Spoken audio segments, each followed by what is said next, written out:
Well, Chief Speaker for the evening, Captain Karan Pratap Singh, our President, Sanjay Bhatia. The meeting 2276 of Rotary Club Chandigarh Midtown is called to order. I hand over the meeting to our President, Sanjay Bhatia. Over to you, Sanjay. Thank you very much, Sergeant Pascal Narkilukar. Good evening to all our chief guests today, Captain Karan Pratap Singh, our guests today, and all the members who have joined today. We're starting this meeting today with a fond remembrance of our past district governor, Kanwar Bedi. We got the news on Tuesday morning, Tuesday 27th of April. This did shock a lot of us because even in the last 1 year, and in fact, a lot of us have been in touch with her, and PDG Kanwar had been always full of zest and one of the most vocal PDGs that I've come across in all the good sense, and not one to be missed at any gathering. The last time I think I would have met her was at a district event in February, which was also coincided with the farewell that was being given by the district to PDG Shaju, since he was shifting to Kochi. And despite all odds, she did manage to come there. That is her attachment she had with Rotary. I would request members that we'll hold a moment of silence in remembrance to the past district Governor Kanwar, and this would be followed by invocation, Shabad Path by Anne Sunita, and then we'll have a couple of obituaries by a few members.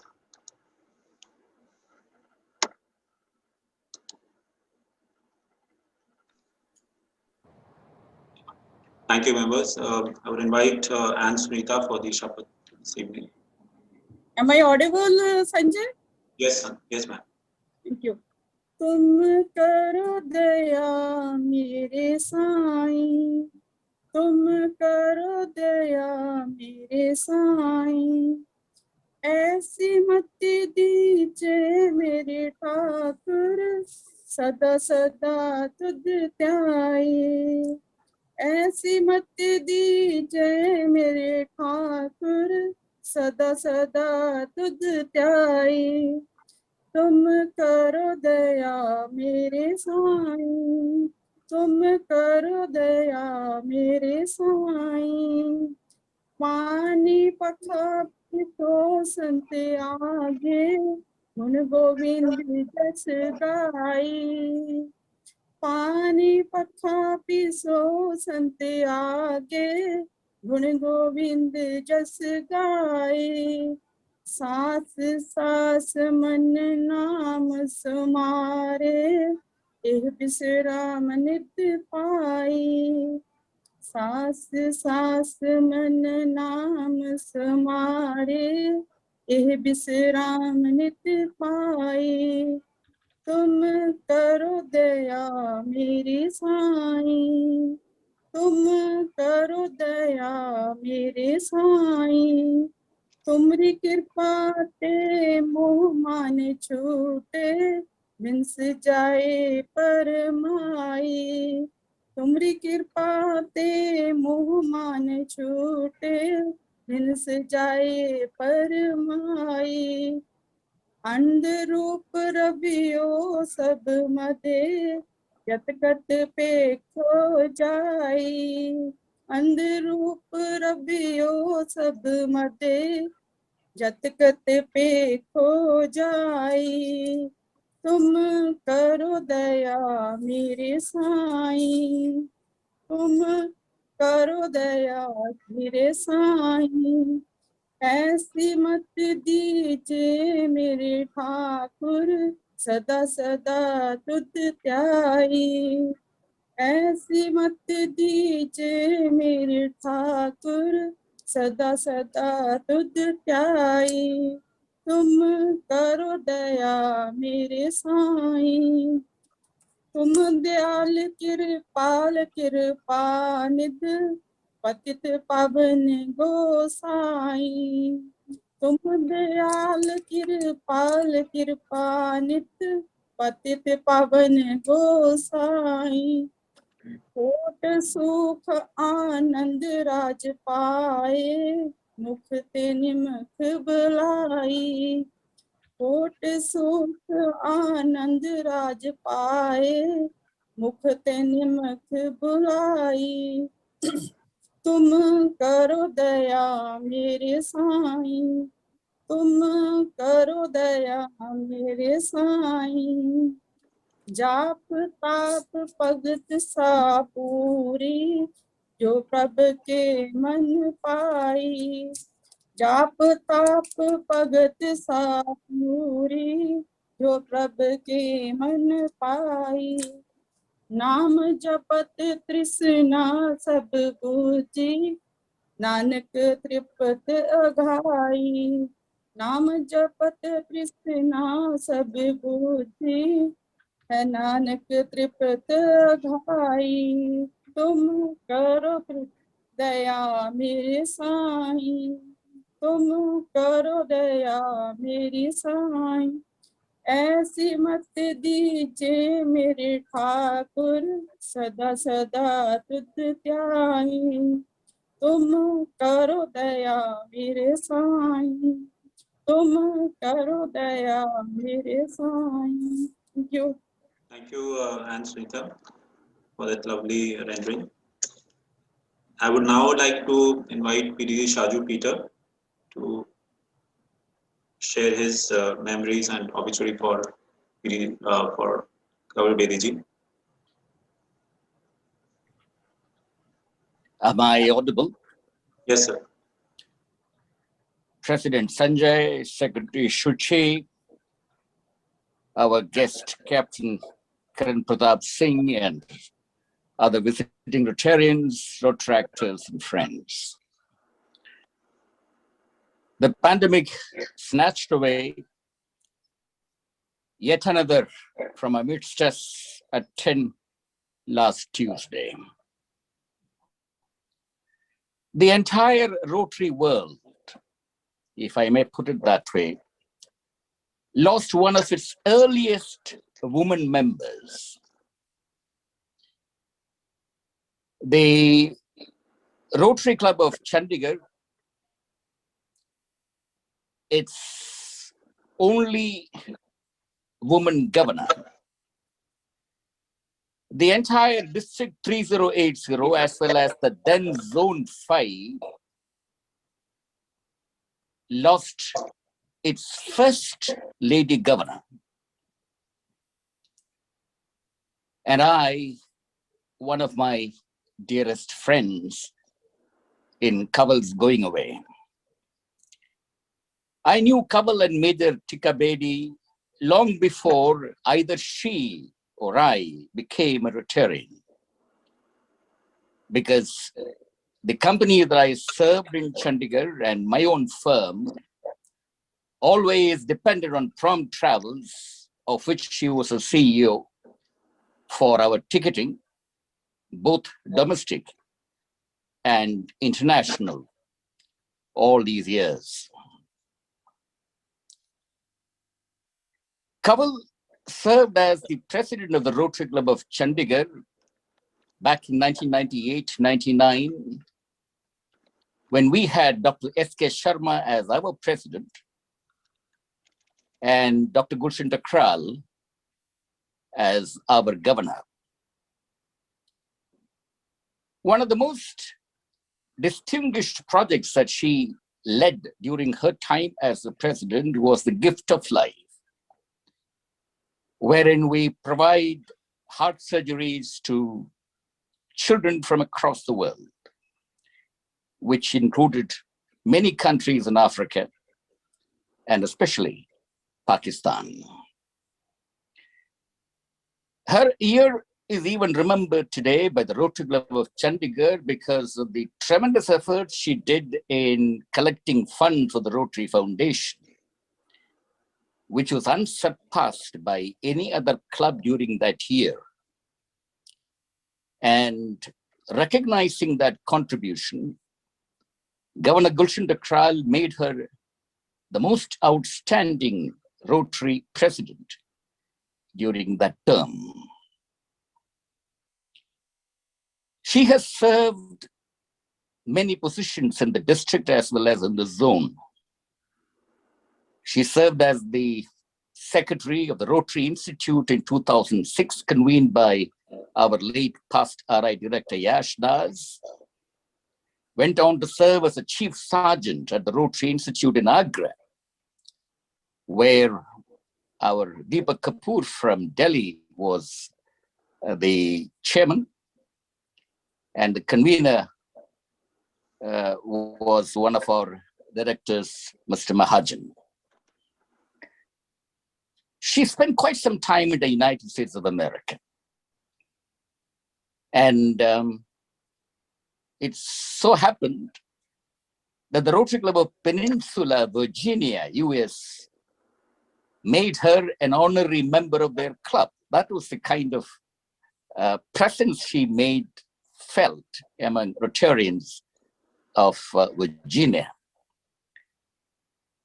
She was associated with many other organizations besides Rotary, like Nari Niketan of Chandigarh and the Child Welfare Council of Chandigarh, where she became a member of the subcommittees of these organizations, and also very actively involved in the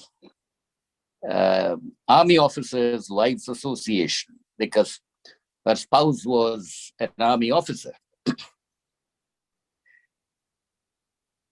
What distinguishes her is her tremendous ability to raise funds from Rotarians and others.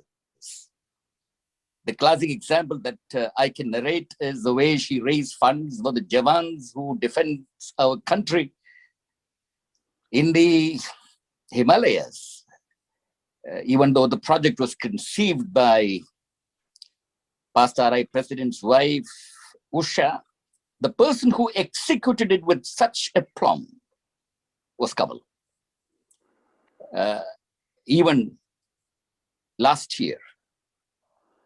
But much more than all that, what strikes one about Kamal is her indomitable, undying spirit,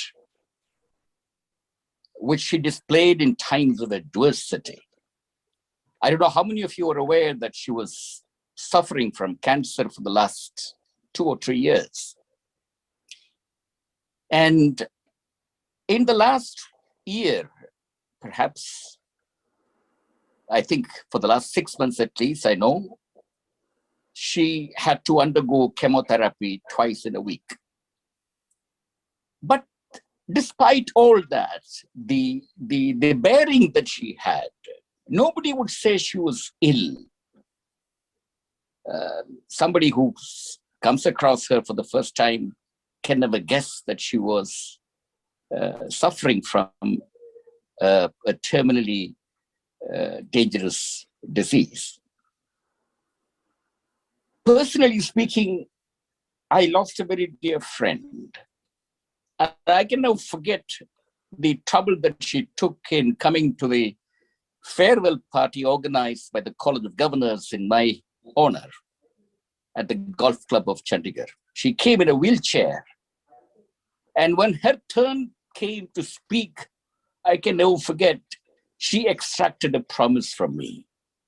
She said, Shaju, please, in this gathering of past governors, declare that you would be with us in every district conference of 3080, how far you are. And I couldn't say no. I said, sure, I will.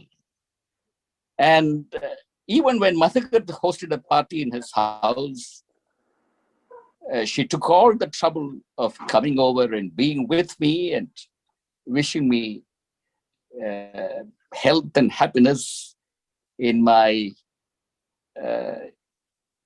what shall I say, second life in Cochin.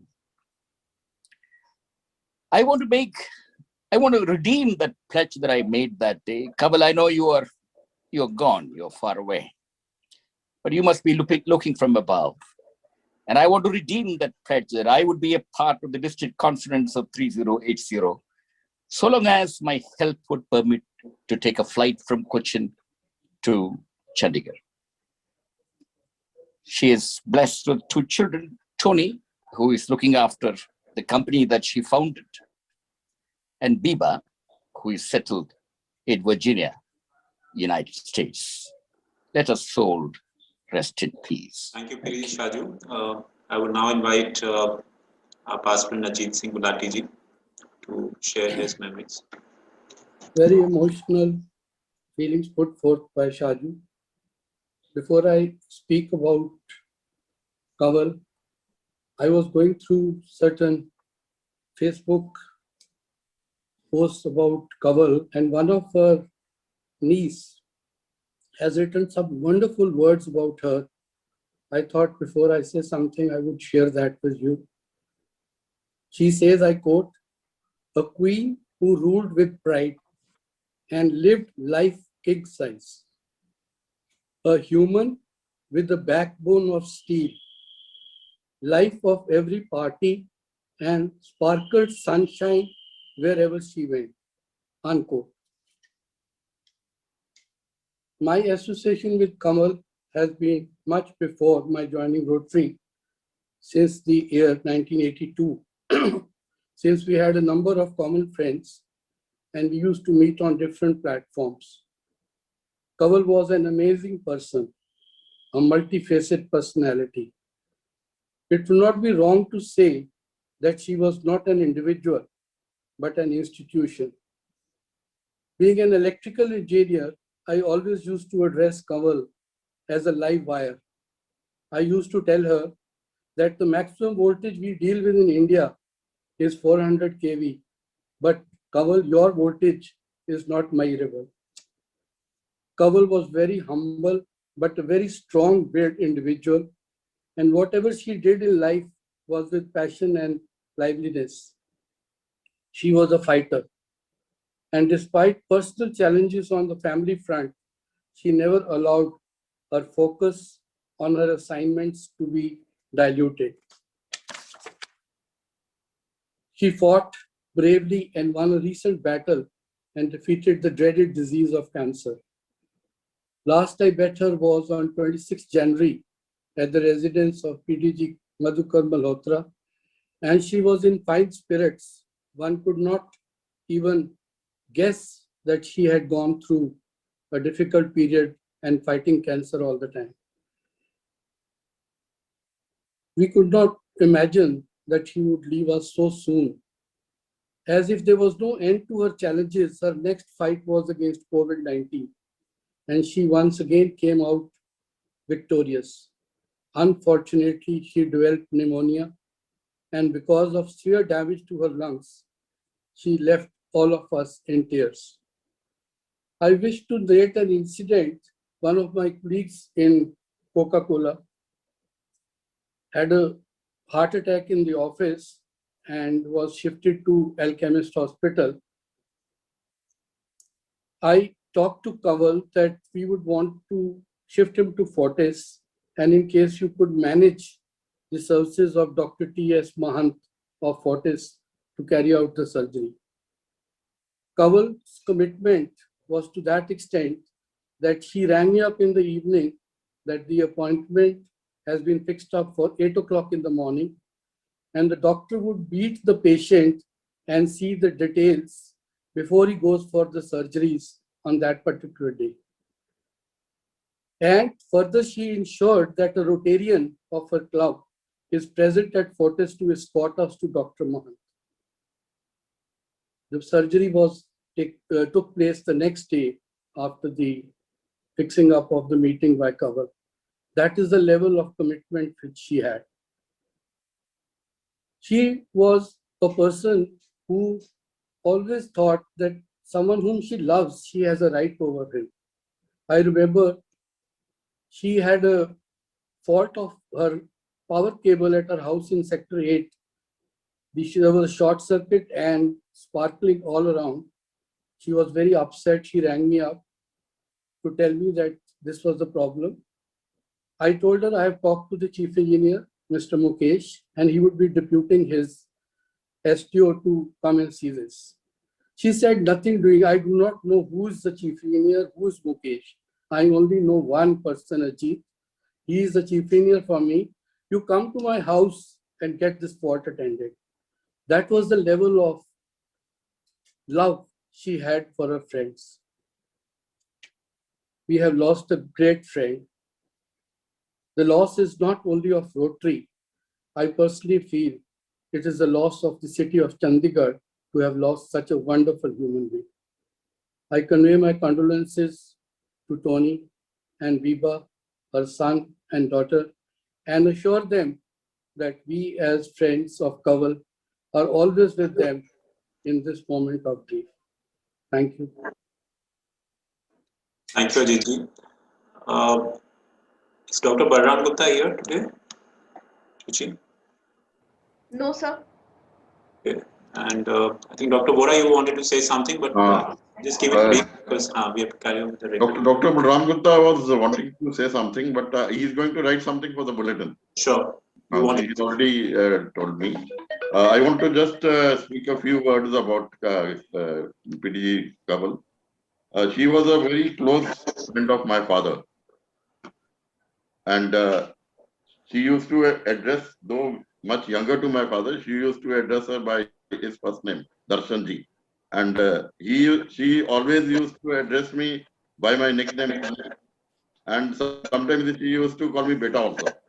So we were very close family friends for many years before I became a Rotarian. So this loss has been a great loss for not only me, but all my family members, as we knew her so closely.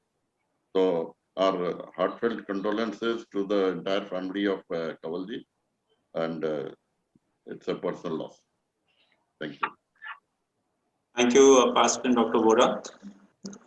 Yes, Kawalji could call us Beta in 1 minute, and the next minute she could even scold us like we were her sons. You know. Oh yes, yes. She used to scold me. She used to scold me also like a son. Yes. So thank you very much to all the members who present, share their memories today. We'll carry on with our regular meeting. My apologies to our guest speaker for a slight delay, but this was also necessary. If you would see, the topic for today is, I think, quite a twister, and I do not know whether Participant Pallavji, who has helped coordinate today's meeting, and guest speaker, or whether this topic came from the guest speaker himself, but we need Pallav to always twist things around in a humorous way and amuse us. So let me invite Participant Pallav Mukherjee to introduce our guest speaker for today, Captain Karan Pratap Singh. And I'm sure all members would be waiting excitedly to catch this flight. Pallav sir, over to you. Thank you. First of all, let me admit that I did not choose the topic. It was between Shruti and the speaker, right? Nice. You can blame Shruti this time. Shruti, you better take the blame while the going is good. Yes. I just want to add one word for Madam Kawal.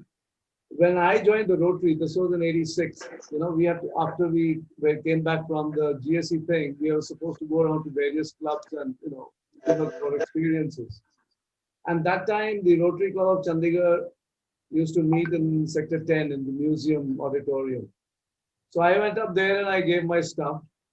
And as I was going out, she caught hold of me. She says, she says, you follow my car. And the next thing I knew, I was following her car and all the other cars, and we ended up at Major B.M. Singh's house, which is in Sector 9. And there was a post sort of a meeting party. And just like that, I ended up in the meeting out there, or shall we say in the party, and it was really enjoyable. So that was my first tryst. At this, I had not yet become a member of the Rotary. So in a way, you can say that Kawal was one of the first people I met. Of course, I met people of our club before. The other ones who sponsored me. But Kawal was the first person I met. And she was not even a Rotarian then. She became a Rotarian in, I think, 1989. And I'm talking about 1986. So there you are. And she, in typical Fauji fashion, you're not going anywhere. Follow my car, just an order. And of course, that is what made her different. She was the COW. In Army parlance, it stands for Commanding Officer's Wife. So that's it. Anyway, my family is in strength out here. And maybe I think I should start from, my family, because it has a lot of an army as well as flying background. So I'll start with my father-in-law, who, besides being an academic, was before that in the British Indian Army. And I'm talking about pre-independence. And following which he kind of joined the administrative services during the 47, those years, and ended up finally as the Dean of the Punjab Agricultural University at Hisar. Now, because of that army streak, his son, who's right here on the screen with us, Colonel Ravinder Singh, also ended up in the army, and he ended up as a pilot with the Army Aviation. The Army Aviation happened later, which is a specialized wing of the army, which is part of the, shall we say, the what's the word for it? I mean, you call them gunners. I mean, they are basically the people who are. Hey, Ravi, what's the word for it? Yeah, is Ravi here? Colonel Ravinder Singh, can you hear me? You have to unmute himself, sir. Ravi, unmute yourself, and yeah, which unit? I mean, what was Army Aviation before it became Army Aviation? It was called Recce and Observation, R&O. So we were into casualty evacuation and observation of artillery fire. Okay. Anyway, so Ravi has never been allowed to leave J&K. He was either posted in Leh or in Srinagar or in Jammu or in Leh or in Srinagar or in Jammu for 17 years. And that's because he was one of the 4 night flying pilots. Now, night flying in a place where you can't see a damn thing is kind of difficult. So that's what it was. And he was part of the rescue business, like you just mentioned. And those are the days we are talking about the Kargil War and so on and so forth. So it stands to reason that his son would end up in a similar situation, and which is what Karan ended up doing. Although Karan started off as an engineer in Delhi, he ended up in the US, joined the, aviation, whatever it is, schools out there, came back, and then ended up in the aviation industry, first in Delhi in a private setup, and then finally he joined, I think, hey Karan, that was what, Jet Airways? Hello? Yes, sir. Yes, sir. Jet Air, no, we call it Jet Airways. Anyway, by the way, Jet Airways, the owner was ex-Patiala, or shall we say Chandigarh, right? Mr. Goyal happened to be from right here, his brother, younger brother from Patiala, and they were very good friends, not friends. They were indebted to a member of our club, I forget the name. He had a travel agency called, which is in Sector 17. So that's how it is. Now, Karan and his wife, she's also a pilot, and her father, that is Karan's father-in-law, is also here, that is Colonel Tarun Mukherjee. So the whole lot of them are from Army Aviation, or whatever you call it now, those days. So they have, and now this is interesting. I was just checking out his, biodata in the terms of his number, the amount of hours he's flown. Dr. Dua, and this is addressed to you, in the university, typically how many hours or lectures does a professor take per week? Dr. Dua? Can you? Anyway, I'll answer it. It's typically 14 to 16 lectures a week. Now say 15. I'm saying 12 hours. 12? 12. Oops. All right. So 12 into 40. How much would that be? 12 fours are 48. So that's hardly any, hours in a week. Even if it is 10 hours a week, which is what the younger staff has to do, that 10 hours a week would be what? 52 weeks or 50 weeks, 500 hours. Karan and his wife have done 8,000 hours of flying. 8,000 hours. Now that's one a massive chunk. Now that's one hell of a lot of experience, and that's what we're going to talk about. All that he's been doing and seeing in the last, I don't know, 10 years of his life or more. And hey, Karan, how old are you now, if I may ask? 35. All right, so let's make that more than 10 years of flying. All right. So there you are, gentlemen, Karan Pratap Singh and the rest of his family as well. And I also would like to welcome that friend of yours. He's also a pilot. What's his name again? Captain Vaibhav Rathore. Yeah, I think you both take over from now and let's have it, the entire thing. And gentlemen, feel free to ask any odd question in between if you like. Right. So that's it. So it's going to be interactive, I hope. Karan, go right ahead. Good evening, ladies and gentlemen, and thank you, sir, for the lovely introduction, and thank you for having me over. It's an honor to be speaking in front of you at this platform. Please let me know if I am audible enough to you or not, because as pilots...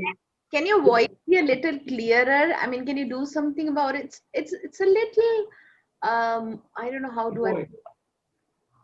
Okay. Not very sharp, yeah. Okay, so what I'll do, I'll just take off my headphones this time. Yeah.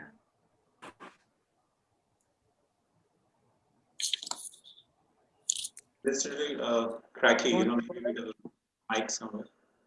It's just like a surround sound which is coming. Yeah. Would it be, is it better now? It is slightly better, yes. Lovely. I'm glad I could work. Actually, as I was saying, work from home hasn't been part of our work so far. So we are not really great with Zoom, you know. For me, Zoom is only, you know, attending that once a week class for my 3-year-old daughter who's been doing her arts and crafts pre-nursery classes. And boy, what fun those are. So well, today I shall not bore you with how the airline industry works and etc. We'll just go through some interesting facts, figures, followed by some implications that the currently COVID coronavirus has affected the airlines and you and me as passengers. And we'll finish it off with some interesting stories that we have had over the years. Supplementing to those stories will also be there by Captain Vaibhav Rathore with us, who I've introduced initially, who is a colleague, dear friend, and a highly experienced aviator here as well. Okay, let's start by seeing how this industry evolved over the last decades. I'm sure all you experienced folks have way more hours of travel under your belt, more than I have as a professional.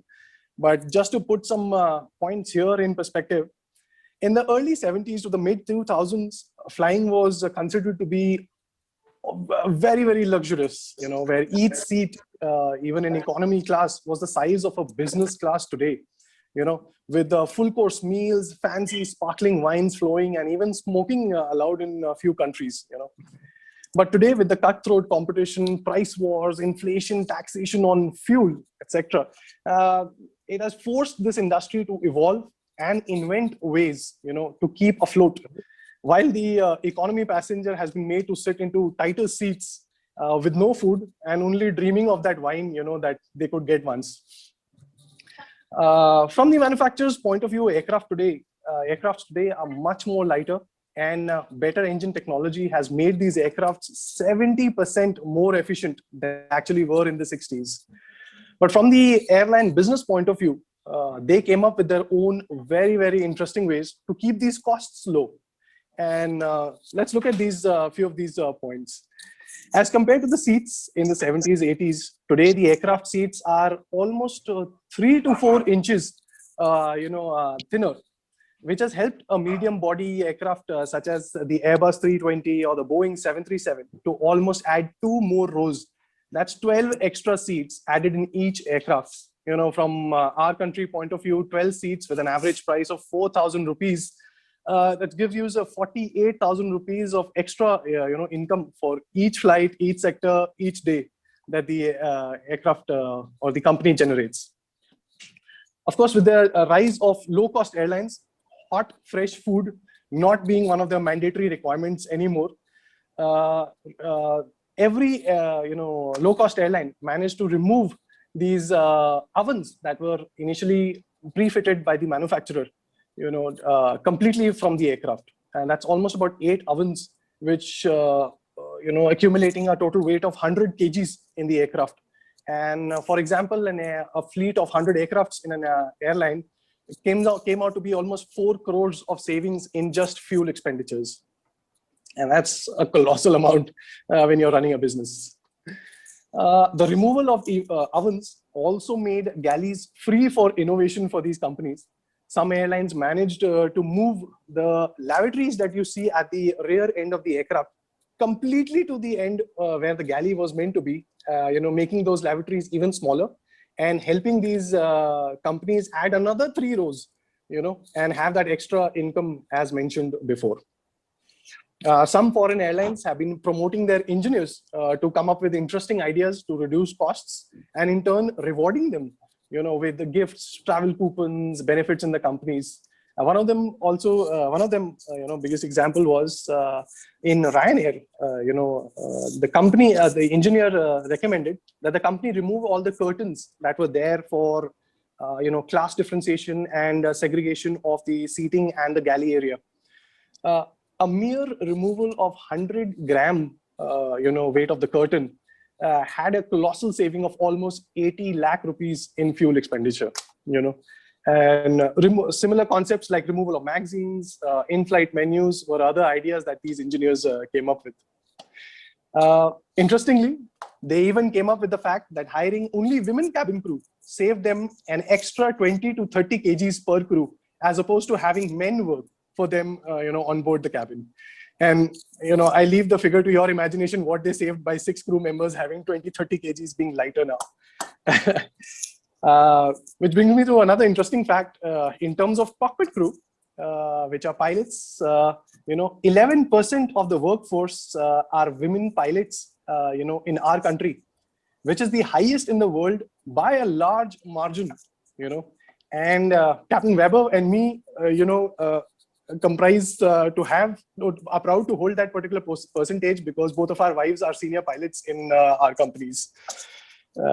So we do not speak much at our jobs and don't speak at home as well, So yeah, that's the way it is. Even in the cockpit advancement in technology has helped reduce almost 40 kgs worth of manuals, navigational charts and other documents that were mandatorily required to be carried on board before.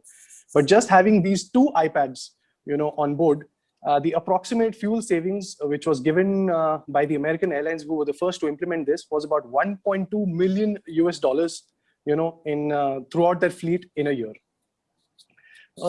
Considering, the company's expenditure is quite a lot of savings by just these little points being added.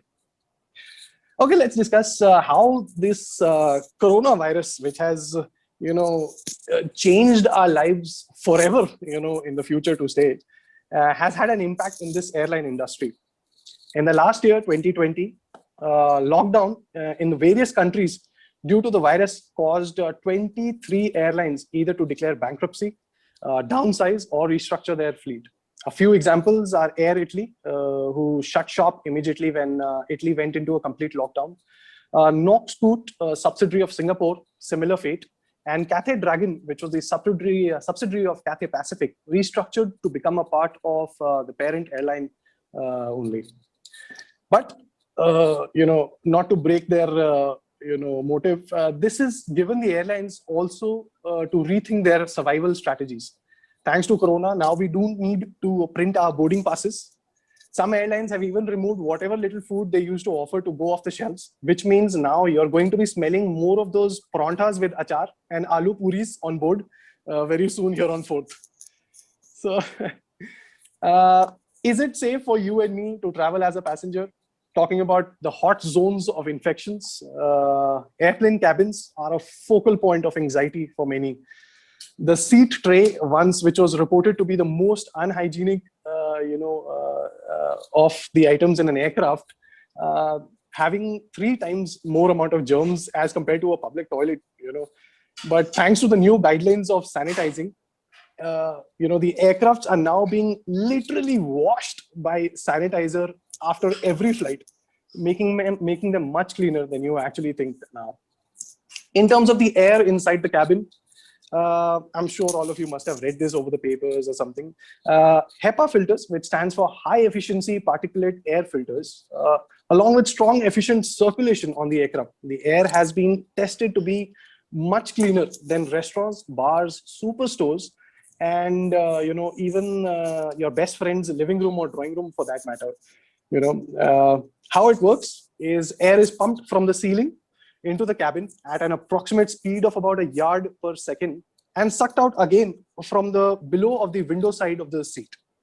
About 40% of the cabin air is filtered through this HEPA system. The remaining 60% is fresh, which is piped in from outside the plane. Over and above all of this, the entire air is recirculated and replenished every 3 minutes, on an average while the aircraft is in cruise. Research shows that the filters guarantee 99.97% filtration during this time. Of course, while on ground during boarding, deboarding, the effectiveness of these filters is much lesser. So in addition to these filters, the airline cabins require good passengers who wear their masks and maintain that social distancing. Of course, which brings to an interesting experience I recently had while traveling to Chandigarh.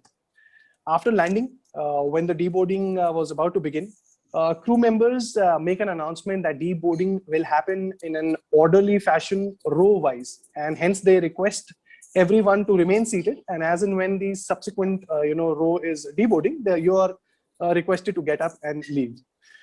Believe you me, Chandigarh was the only place I saw this literally happening. Nowhere around does anyone follows this protocol. And as always, everyone is in just a hurry to jump out of the plane. I have no idea how and why will they manage to do that. On the same flight, I had been telling my daughter how vital it is for her to wear her mask and that under no circumstances can she remove her mask. But my 3-year-old came up with her own thing, while giving, or while hearing the safety briefing that the cabin crews tell us, in order to wear your oxygen mask, it is recommended to, or it is told to you to remove your own mask first. All my super attentive 3-year-old daughter grabbed from that briefing was to remove her mask and told me that auntie said so, and it is vital that you listen to her. It took 2 chocolates for me to make her wear that mask again. And interesting, times that we're living in. Similarly, about 2 years back, a similar scene where a middle-aged woman sitting on an emergency exit row, was being briefed about the operation of the door, which required her, in case of emergency, on the cabin crew's call, to open and evacuate. But the very next thing she did was to pull the handle and open that door. And later in an interview during investigation, she revealed that because she was very anxious and she really wanted to be prepared for when the time came. So, I mean, go figure, the airlines really couldn't penalize her, but I mean, that's the way it is. Also, on one of my flights from Kerala to Saudi, where most of the passengers are laborers, going to another country for the first time, and in fact, traveling on an aircraft for the first time, which interestingly, I don't know if you know the fact that only 5% of the population, the world's population, has actually been in a plane. The enormous amount of population still remains to even see or step inside a plane, which gives you a scope that how much scope is available in this industry to expand. Yet, okay, so this guy comes up, to the front part of the plane, looking for the lavatory, of course. The cabin crews all are behind, serving, taking care of the passengers behind. He goes, tries opening most of the doors, including the cockpit, and believe me, the main door where the deboarding boarding also happens. After giving up, he managed to do his stuff right there in the galley, and leaving the nice surprise for the cabin crews to be greeted by when they came back to the galley. Of course, he could not be penalized for this, but was shown the right door to open for his next attempt, So yeah, it was, I mean, interesting yet funny experiences over the years. I will, before I hand over with Captain Vaibhav Rathore to continue his story, I'll just give you 3 interesting things that you as passenger can use to go when you're next time boarding, the aircraft. Very interesting facts, a little nerdy though, but interesting things that you could notice next time. As and when you travel next, if you sit on an emergency exit row, do notice that the tray in front of you, opens the clip on it that opens it, moves only on in a single direction, as opposed to the rest of the aircraft where it's a multi-directional clip which opens your tray. In the emergency exit row, whichever side you're sitting at, which, for example, if you're sitting on the right side, your clip will only open to the left side to open that tray, and vice versa on the other side. Reason being, emergency exit rows are very, very important when an emergency exit evacuation is required. And that evacuation is a very time-bound exercise. Hence, if it's a two-way clip and you're running out of the plane through that exit and a piece of cloth gets stuck and the clip opens the tray, it will defeat the entire motive, because an obstruction would have come your way and you will not be able to evacuate. So if ever you sit on that row, it's an interesting thing to notice. It doesn't move the both sides. Also, in some of the aircrafts, if you happen to get a seat on the 10th row, there is an interesting triangle, a black triangle sticker that you will notice on both sides of the rows. What it means, actually, for you as a passenger, it has nothing to do. It's an interesting location that gives the cabin crews to have the best view over the wings and the engines of the aircraft, in case if they are required, in case of any malfunction. They don't have to keep running around and looking for all the windows. That marks a perfect position for them to have a look, over the flaps or the slats or the engines, or if any icing has been accumulated over that area. Another, thing that, once you're sitting in the aircraft to notice, next time. And last, I'll make you listen to a very interesting sound that most of us have listened but never thought of finding out or cared about what it does. A very, very nerdy thing. I'm sorry I'm boring you with it, but a last thing, I'll bore you with it. The sound goes something like this.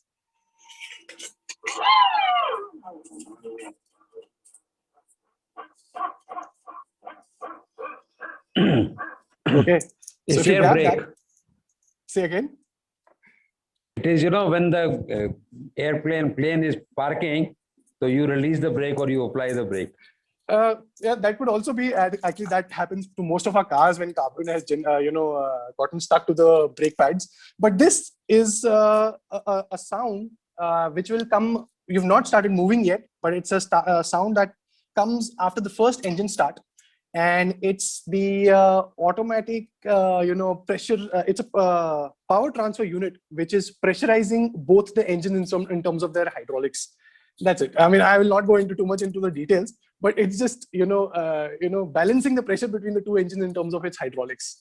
But you will hear this every time, no matter what, whenever you fly. It's a very interesting sound and not easy to, miss out on, because it is not a very low sound. It's a very loud sound. But we are all engrossed in our phones, our books, our iPads at that point of time to, having let go of this or thinking about at that time for this. Well, I hope it was some information that I covered. I'll just hand it over to Captain Vaibhav Rathore to share his experiences over the last few years that he's had to entertain you further.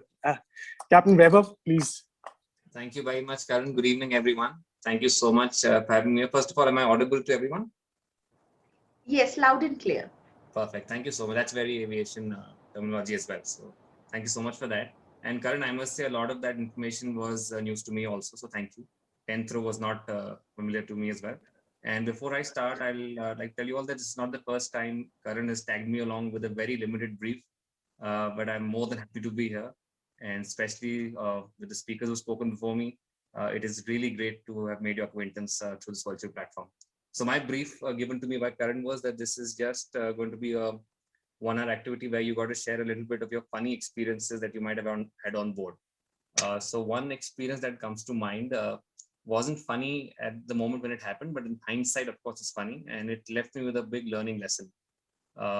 So basically in sales, before you make a sales pitch to your bosses or whoever you're representing, you do a lot of market research.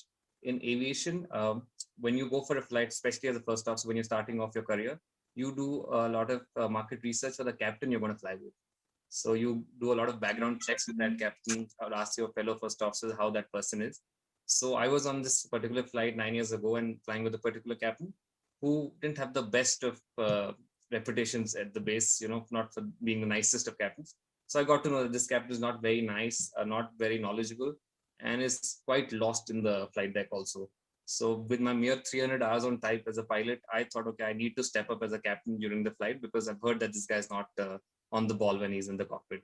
So I reach our flight dispatch and we get flight papers, which gives you, what to expect, which airplane you'll be flying, the weather and route, and other technical stuff for the day's operation. And as luck would have it, we had a lot of technical, for the aviators here, they would know what an MEL is. But for the non-aviators, basically that MEL is a minimum equipment list that lists down all the items or systems on board an airplane that could not be working for a given day, and the airplane would still be very airworthy to fly. So we had a lot of these MELs on board on that particular flight with this captain. So I thought this is my moment of glory. This captain is anyways not a very good captain, always lost. So this is my chance to actually become a captain on board. So I read through everything very thoroughly. We went on board. Our flight was Bangalore, Delhi, and back to Bangalore from Delhi. So we went on board, applied everything that MEL required me to, uplift a lot of extra fuel. So I told the captain to do that like a diligent first officer and apply a lot of other technical procedures. So we did all that very, very efficiently all the way to Delhi. We land in Delhi and we had a change of aircraft in Delhi. And we go to the next airplane. The engineer who comes on board with, again, the new set of papers, he gives them to me and I like, oh, wow, the same MEL as we had in the first airplane. So I told the captain, we've already done this, so I'm very thorough with this. And the engineer is like, no, captain, I've just come from the previous airplane you were on. There was no MEL on that airplane. So out of my over smartness and my prejudice, I was applying the absolutely wrong MEL on the airplane, which is completely airworthy. And I ended up costing the company a lot of fuel, for which the company did pardon me. But it was a good learning for me that to never, ever again go with a prejudice anywhere, especially not the cockpit. So that was a big learning for me. And that's one story that comes to mind. Otherwise, I think Karan came up with a lot of interesting facts. And to clarify what that last sound was, it's actually a PTU. It's a power transfer unit, and that's a hydraulic pump that's sounding like, and we call it the barking donkey. So that's where I think I should end and hand it over to Karan Ravindra, whoever's left. Vaibhav, I have a question. Absolutely. मतलब average planes कितना गंदी है in the sense कि उसका average mileage कितना है? How much petrol do you guys, I mean, or kilometers per whatever liter or kiloliter? Okay, that I've never bothered actually to find out because I'm not paying the bills, but I'll tell you how much we cover in a minute. I mean, that's what fancies most passengers to get to know how fast they're traveling. So average speed is close to about 17 kilometers per minute. So in the hourly range, it doesn't sound as exciting because it's about 800-900, but the average speed is about 17 to 15 kilometers per minute, which I think is quite fascinating. Okay. But the mileage, I average say 700-800 or 500-600 miles per hour or more. Yes, that would be correct. 500 miles and about 800 kilometers. 800 kilometers, 9 kilometers. All right. And how much fuel do you guys are flying? Which kind of aircraft? So we fly the Airbus 320, 321 and the ATRs. In the Airbus 320 and 21 fleets, we fly 3 or 4 variants of engines. So one is the IAs, which are the older ones, which are called the current engine option. And the newer ones are Pratt & Whitney's. And of course, those were in the news as well, because they had a lot of initial teething issues. And the latest ones are CFM engines. So there's an engine type called the NEO, which you almost have heard a lot in the news. Yes. The new engine options. So they had a lot of initial teething issues, but the fuel saving was significant. That's why the airlines went with them. So a NEO, as opposed to an older engine type, gives a fuel saving of close to 17 to 18%. So that's quite significant. And the latest news is that these NEOs have also been approved to fly EDTO routes, which are basically along overseas routes. So, I mean, it's good news for the airlines. They'll be able to save a lot of fuel flying these direct routes. What's a typical long distance flight? How many hours? I mean, 10, 20 hours? 15, 18? So the range of airplanes that we have right now, the 321 can fly a maximum of 7 hours. But the game-changing airplane would be a 321 XLR, for which Indigo in India would be the first customer, the launch customer. And they're hoping that airplane could fly with a full load from Delhi to Tokyo. Okay. I have a question. How many hours would, okay, go ahead, Rajan. Yep. Okay. The question is, can you hear me? Absolutely. Yes, sir. Yeah. Okay. You know, what do you think about this idea of think tank in UK? The government is very worried that due to COVID, you know, most of the country is obese, means I'm included. So means I'm not excusing myself. Now they want people to get fitter to fight COVID better. And one of the ideas they're coming up with is that for a long haul flights, so they sell the tickets for 100 kg, including passenger and luggage. So if you are 80 kg, you can only take 20 kg. And if you're 70, you can carry 30 kg. So they think this will give incentive for people to diet, so they can carry more luggage. I wonder what do you think of this I have idea? never ventured towards the passenger side of it, but yes, behind the cockpit door, I am very much in support of this. So I'll give you one other fact, how airlines account for. So when we are calculating the payloads or the load and trim for an airplane, we account a passenger is 75 kilos. So we take the average weight of a passenger 75 and the average weight of a crew, which is us, is 85 kilos. So yeah, so they're saying that a ticket has to be sold for 100 kilos, there'll be a lot of saving. Because I don't think the average Indian male is 75 kilos. You know, it was very fascinating. Once we went to Seattle and we managed to visit, you know, this plane manufacturing factory, Boeing manufacturing factory. Goodness, it's so huge. And, you know, the guide who was showing the factory, he says, have you ever been to Disney World in Florida? And many people said yes. He says, now this shed is so big that whole of the Disney World will fit into this and you'll have 13 acres spare. And actually, you know, the clouds actually come in the factory and rain inside sometimes. So they cover the aircraft with plastics, you know, so that it doesn't get rust. It's an amazing place to be. If anybody can get a chance to see a manufacturing factory, it's just out of this world. No, it's nicknamed the Mecca of aviation. So it is definitely a spectacular sight if you've been this. Thank you. That was a very interesting talk. Enjoyed it. We have a question from past President Dr. Vora. Dr. Vora, can you please ask your question? Hello? Yes, Doctor. Please go ahead. Yes, I'm audible? Yes, sir. My question is, since there were two young pilots addressing us, my question is directed to both of them. This morning only on YouTube, I read a story or saw a story about an aircraft being stolen. Now, are you people aware of an aircraft ever being stolen? What I could understand from what I saw, that a young mechanic was posted from some other country in UK, and he wanted to meet his young wife and a kid. He was not getting leave. So mechanics are not supposed to not supposed to be pilot and flying the aircraft. But being a mechanic, he know all the ins and outs of a mechanism. So 5:30 in the morning, he sat in the aircraft and took off. And in the way he called up his wife also, darling, I'm coming. I didn't get leave, but I'm coming. I'm on my way. She said, you go back, you'll create some problem for everybody. Then he was located by the radar, and some more aircraft took off to locate him. And ultimately, the person who was narrating the story said that aircraft crashed. But all when it crashed, all the crash parts were found, but the body of the mechanic was not found. So he concluded with the story that that mechanic is still alive and in disguise hiding somewhere. So this was a very interesting story I would like to share with the pilots available there. And what you have to say about an aircraft being stolen.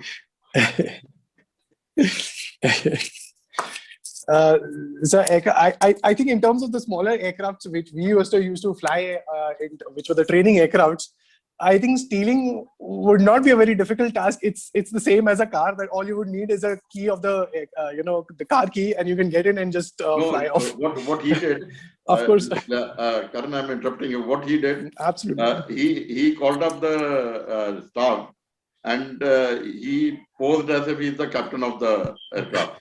So that is how he managed. He managed everything by saying, I'm Captain so and so, and that is how he went into the aircraft and flew off. Yeah, it has happened, sir, in the past, and there have been instances that common men have, worn pilots' uniform and managed to enter airports around the world, at times with fake IDs as well. So, I mean, it won't be a surprise. And as we all have our, a little bit of notion that a person in a uniform would not be doing something wrong. So, they were all let inside the airports and wherever they wanted to roam around furthermore. So there have been instances, and I won't be surprised that this story is genuinely true or not. Karan, we have another. Sorry. We have another question from Professor Dua. Dua, sir. Please.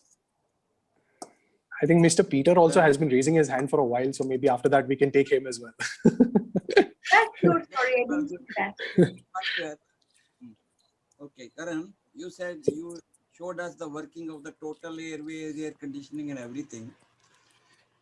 At any given time, a particular airways, let us take the example of Jet Airways, is the most popular airways in the whole world, or rather in India also.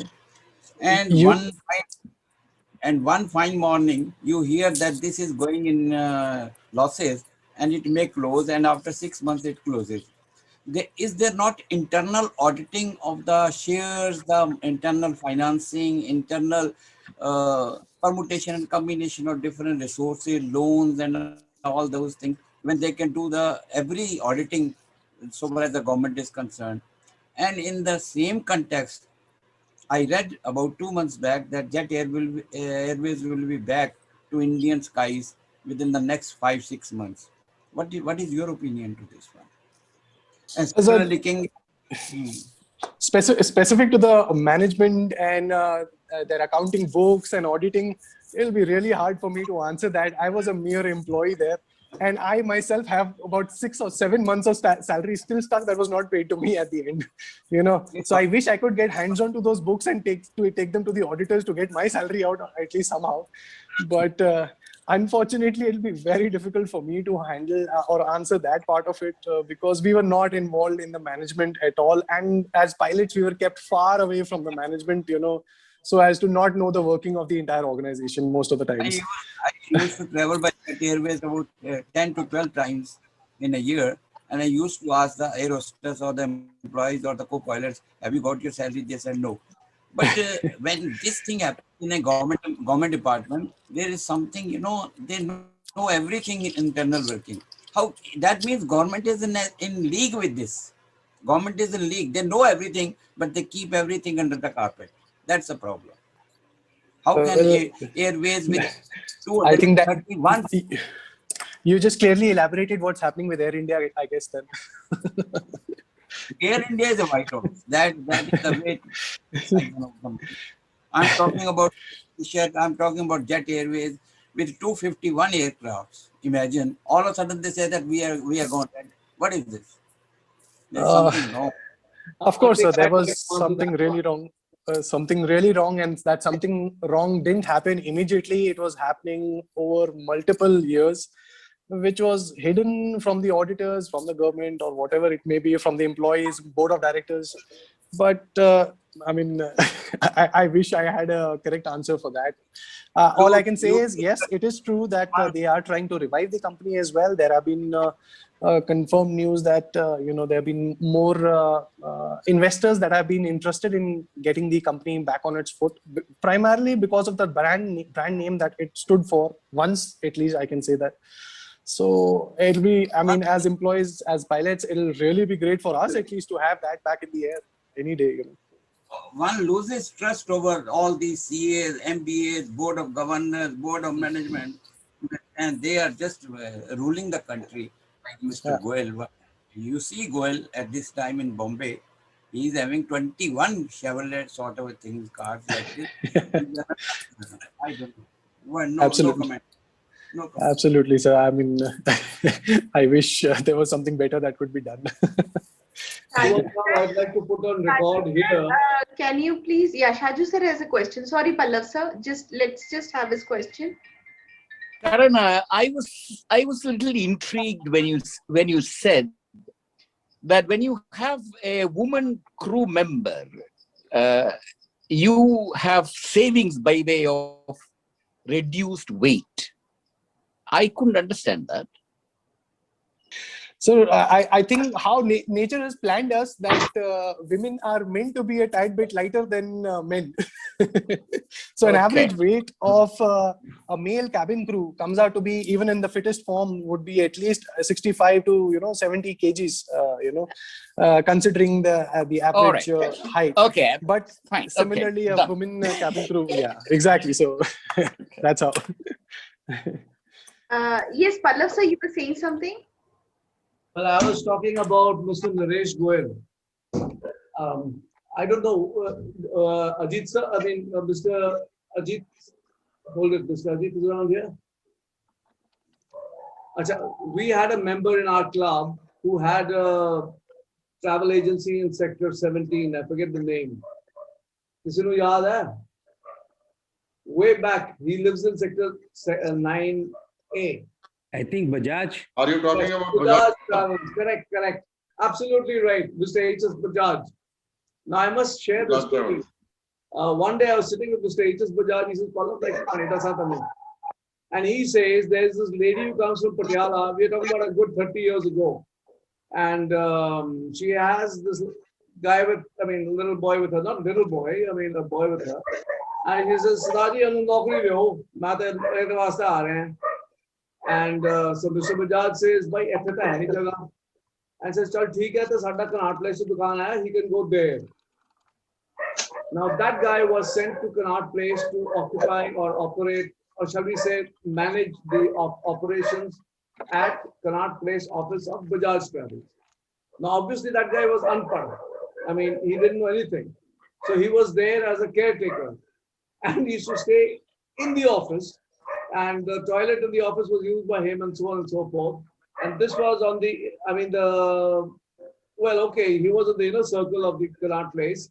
And then the middle circle is where he used to hang around. Please mute your dog.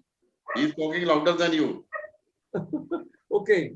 Now what happens is, this guy finally ended up becoming Jet Airways ka Malik. We are talking about Naresh Goyal. And his younger brother, who was an SDO in the government in Patiala, he was pulled out and then appointed as the person of their company sitting in London. Between the two of them, they controlled the aviation ministry. Every weekend, there were people sent to London from Delhi on their account in their planes, given a freebie holiday for the weekend along with shopping, and sent back on Monday morning or Sunday evening. That's how he controlled the aviation industry as far as India is concerned. So the rest of the stuff is there, all history. So those who would like to check can do that. But Mr. H.S. Bajaj should be called one day and asked to, spill out some of the beans. All right, we'll leave it at that. We'll finish this part rather than interrupting. But just to check with Karan and Vaibhav, was there another friend of yours who wanted to speak today? No, sir. It was just us today. Okay. I just thought you were passing it on to someone. Just one small question to you, Captain Karan. You said both you and your wife are both pilots, and you have a 3-year-old daughter. So I'm wondering, both of you are flying. How do you manage your home or your daughter? Siraj, even Captain Vaibhav Rathore, we're all in the same boat. He and his wife as well are flying, and they have a 3-year-old son. Up until the pre-COVID levels, sir, we had a wonderful support from our parents. Both of our mothers used to come down, and nothing better than the support of grandparents at home. Since the lockdown, yes, it's been difficult. We've been somehow managing our rosters with our daughter, trying to get the maximum help out of our nanny as well. But that's the way, I guess, going forward. We're going to have to manage, as and when. But we are really depending again, whole and soul, as and when the lockdown opens up, to call our mothers all over again and get their help, get them into our working system again. I think they joined this meeting today. Yes, my mother and father are here. If there are no more questions, I would like to invite Jiten Bambri, a member of Jiten Bambri, to give the expression of gratitude.